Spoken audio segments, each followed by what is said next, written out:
مولانا طارق جمیل صاحب کا بیان ماشاءاللہ کتنا زبردست ہے. آپ بھی اس ویڈیو کو ضرور سنیں.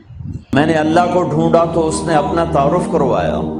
اللہ لا الہ الا ہو الحی القیوم، میں وہ ہوں جو موت سے پاک ہوں. اب پابند بن کے چلو اس اللہ کے جس کی شہنشاہی ہے، اس اللہ کے جس نے مجھے بنایا، اس اللہ کے پابند بنو جس نے مجھے آنکھوں کا نور دیا، زبان میں بول دیا، جسم میں طاقت دی، عقل کو سمجھنے کے اوصاف دیے. اس اللہ کے پابند بن کے چلو جس نے قرآن کو اتارا، جس نے دھرتی کو بچھایا، جس نے آسمان کو اٹھایا.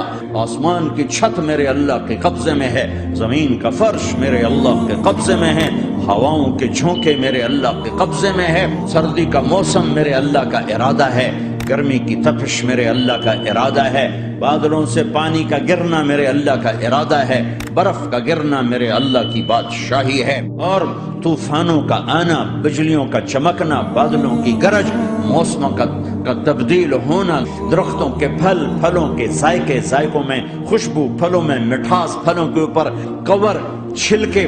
ایک انار ہی میرے رب کی قدرت کا شاہکار ہے. دانا دانا ذرا جوڑ کے دکھاؤ، پھر اس کو پردوں میں لپیٹ کے دکھاؤ، پھر اس کی پیکنگ کر کے دکھاؤ، پھر اس میں رنگ بھر کے دکھاؤ، پھر اس میں ذائقے بھر کے دکھاؤ.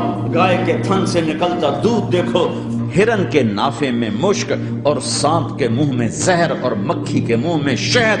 آدم کی ساری نسل کا مالک، 2 پاؤں پہ چلنے والوں پر بادشاہ، 4 پاؤں پہ چلنے والوں کا مالک، پانی کی مخلوق، ہوا کی مخلوق، زمین کی مخلوق، رینگنے والے، اڑنے والے، تیرنے والے، چپٹنے والے، دھاڑنے والے، پھاڑنے والے، ڈسنے والے، سب پر میرے اللہ کی شہنشاہی ہے. للہ ملک السماوات والارض وما فیہن، لہ ما فی السماوات وما فی الارض وما بینہما وما تحت الثری وان تجہر بالقول فانہ یعلم السر واخفی.